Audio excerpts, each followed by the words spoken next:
Assalamualaikum warahmatullahi wabarakatuh. Saya Nurmalinda Rahayu, NPM 2108 260119. Baik, saya akan mempresentasikan mind map saya di blok elektif tentang sejarah hipnoterapi. Nah, untuk definisinya sendiri, hipnoterapi adalah teknik terapi yang menggunakan hipnosis untuk membantu seseorang mengatasi berbagai masalah seperti psikologis, emosional, atau fisik.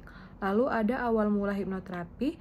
Praktek-praktek yang serupa dengan hipnoterapi telah ditemukan dalam budaya kuno, yaitu di daerah Mesir kuno, Yunani, dan India. Di Mesir kuno dan Yunani, ritual penyembuhan sering melibatkan kondisi trans atau tidur yang dikenal sebagai kuil tidur. Nah, orang-orang yang sakit akan diminta bermeditasi atau bermimpi untuk menerima pesan penyembuhan dari dewa. Lalu di India, yoga dan meditasi yang menginduksi keadaan trans sering digunakan untuk meningkatkan kesehatan mental dan fisik.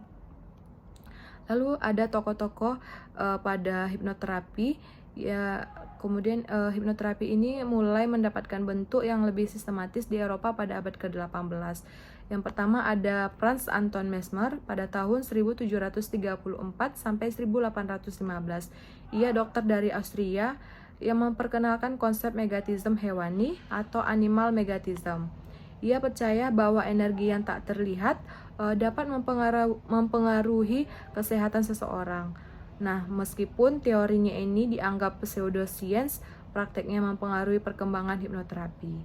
Lalu yang kedua ada James Braid pada tahun 1795 sampai 1860. Ia seorang dokter Inggris yang pertama kali menggunakan istilah hipnosis yang berasal dari kata Yunani yaitu hypnos yang artinya tidur. Braid ini mengembangkan metode hipnosis modern yang lebih ilmiah dengan mengenyampingkan gagasan megatism Mesmer.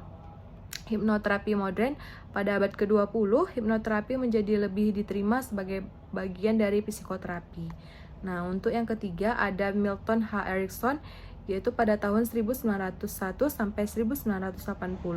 Erickson dianggap sebagai bapak hipnoterapi modern. Ia mengembangkan pendekatan hipnosis yang berfokus untuk sugesti positif dan pemanfaatan kekuatan bawah alam sadar untuk perubahan perilaku.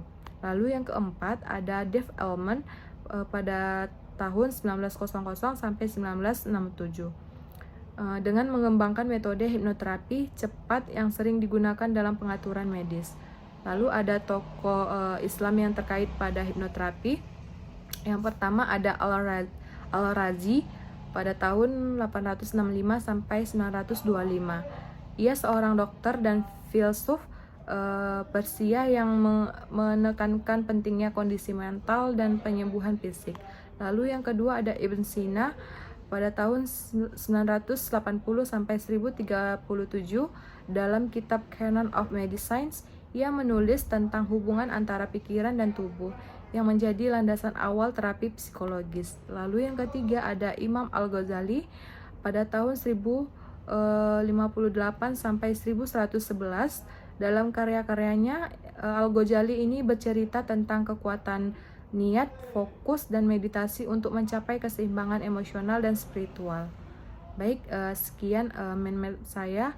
Lebih kurangnya saya mohon maaf. Saya akhiri. Assalamualaikum warahmatullahi wabarakatuh. Terima kasih.